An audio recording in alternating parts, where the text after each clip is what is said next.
Namaste, I am Abhijit Jadhav, astrologer, numerologist and tarot card reader. Welcome to my channel, welcome to एक शक्ती परिवार, जिथे every weak आपण तुमचं life better कसं करता येईल याची चर्चा करत असतो. आजच्या एपिसोडमध्ये जाणून घेणार आहोत फेब्रुवारीमध्ये जन्मलेल्या लोकांचं आयुष्य कसं असतं, काय त्यांचे पॉझिटिव्ह ट्रेड्स आहेत, काय निगेटिव्ह ट्रेड्स आहेत, त्यांनी त्यांच्या लाईफला बेटर करण्यासाठी काय केलं पाहिजे या सगळ्याची चर्चा आपण करणार आहोत. म्हणजे त्याआधी जर तुम्ही माझं चॅनल सबस्क्राईब केलं नसेल तर प्लीज सबस्क्राईब करा आणि बेल नोटिफिकेशन सुद्धा प्रेस करा, जेणेकरून एव्हरी वीक रिलीज होणारे एपिसोड तुमच्यापर्यंत पोहोचत राहतील.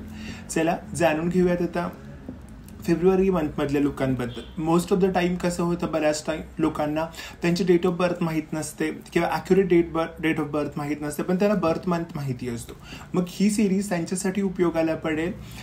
आता फेब्रुवारी महिन्यामध्ये जन्मलेल्या लोकांबद्दल आपण चर्चा करू. फेब्रुवारी मंथमध्ये शनीचा प्रभाव असतो आणि त्याचबरोबर हा मंथ 2 नंबरचा असल्याकारणे याच्यावर चंद्राचा सुद्धा अंमल असतो. ही लोक भावनाप्रधान असतात, भावनिक असतात, भावनांच्या आधारे निर्णय घेणारी असतात, प्रॅक्टिकॅलिटीला थोडं कमी प्राधान्य देणारी असतात.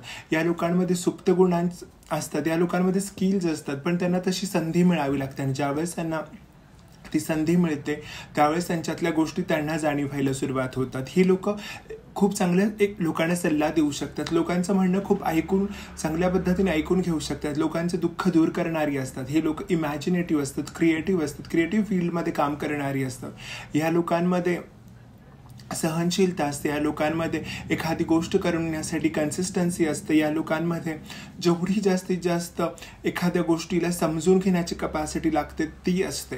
एखाद्या माणसाला समजून घेणं, एखाद्या परिस्थितीला समजून घेणं ह्या लोकांच्या हातात असतं.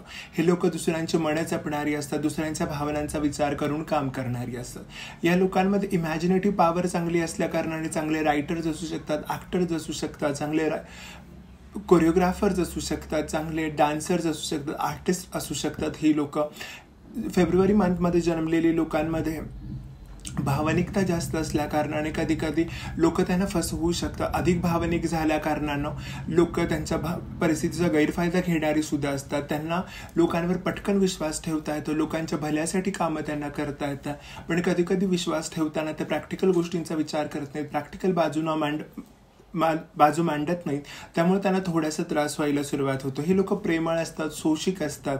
या लोकांमध्ये एखादी गोष्ट करण्यासाठी जी समज असते ती उत्तम असते. एखादा आपलं म्हणणं लोकांना मांडून देण्यासाठी ते जे प्रयत्न करत असतात ते लेखनीय असतात.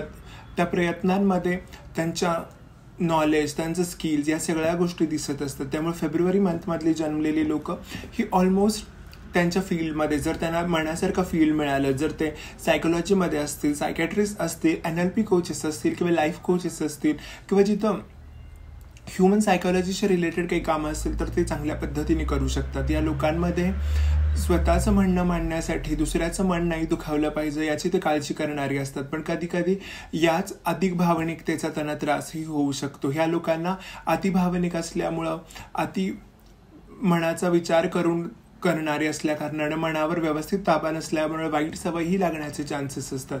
सो हे झाले त्या लोकांचे पॉझिटिव्ह निगेटिव्ह ट्रेड्स आपण बघितले की काय असू शकतात, त्यांचे करिअर फील्ड्स बघितले. आता या लोकांनी त्यांच्या लाईफला बेटर करण्यासाठी काय केलं पाहिजे, त्यांचे लकी नंबर्स काय, त्यांचे लकी कलर्स काय, त्याची चर्चा करूया. फेब्रुवारी मंथमध्ये जन्मलेल्या लोकांसाठी वेनस्डे, फ्रायडे, मंडे हे डेज लकी राहतात. नंबर 3 त्यांच्यासाठी लकी असतो, नंबर 5 त्यांच्यासाठी लकी असतो. त्यांनी त्यांचा जास्तीत जास्त उपयोग केला पाहिजे. 3 आणि 5च्या जे टोटलमध्ये येत असतील त्या डेट्स त्यांनी यूज केल्या पाहिजे, त्याचा त्यांना जास्तीत जास्त चांगला फायदा होतो. त्यांनी त्यांच्या माइंडवर कंट्रोल ठेवलं पाहिजे, त्यांनी त्यांच्या माइंड रिलेटेड ॲक्टिव्हिटीजवर कंट्रोल ठेवलं पाहिजे, त्यांनी मेडिटेशनवर फोकस केलं पाहिजे, जेणेकरून त्यांच्या माइंडमध्ये जे येणारे विचार असतील, जी अस्वस्थता असतील, जी बेचैनी असेल ती हळूहळू कमी व्हायला सुरुवात होईल.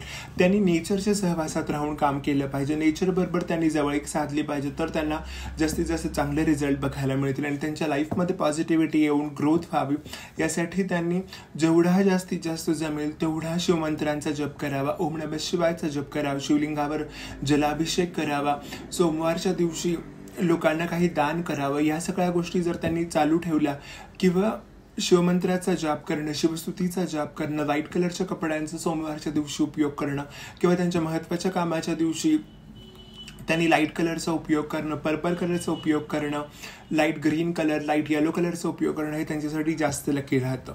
या छोट्या छोट्या टिप्स वापरून ते त्यांच्या लाईफमध्ये पॉझिटिव्ह ग्रोथ आणू शकतात, पॉझिटिव्ह बदल घडवून आणू शकतात.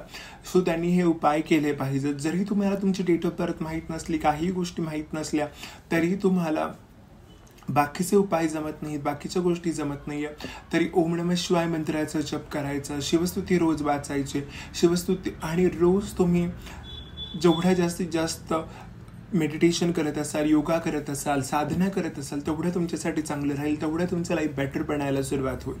ह्या टिप्सचा, या छोट्या छोट्या गोष्टींचा नक्की तुमच्या लाईफमध्ये उपयोग करून बघा आणि बघा तुमच्या लाईफमध्ये कसे पॉझिटिव्ह चेंजेस येतात. हा एपिसोड आवडला असेल तर तुमच्या फ्रेंड्स अँड फॅमिलीसोबत शेअर करा, लाईक कॉमेंट्स करा. नेक्स्ट एपिसोडमध्ये भेटूयात अशाच इंटरेस्टिंग फॅक्टसोबत. Until then take care, bye bye, stay blessed.